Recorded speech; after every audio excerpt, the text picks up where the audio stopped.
C. Joseph Vijay எனும் நான்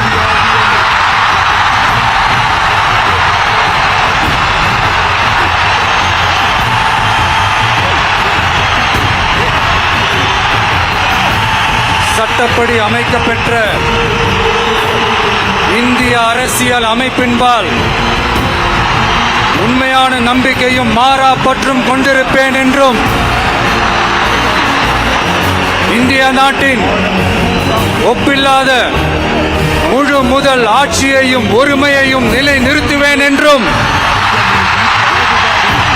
தமிழ்நாட்டு அரசின் முதலமைச்சராக உண்மையாகவும் உளச்சான்றின்படியும் என் கடமைகளை நிறைவேற்றுவேன் என்றும் அரசியல் அமைப்பிற்கும் சட்டத்திற்கும் இணங்க அச்சமும் ஒருதலை சார்பும் இன்றி விருப்பு வெறுப்பை விலக்கி பலதரப்பட்ட மக்கள் அனைவருக்கும் நேர்மையானதை செய்வேன் என்றும் ஆண்டவன் மீது ஆணையிட்டு உறுதிமொழிகிறேன்.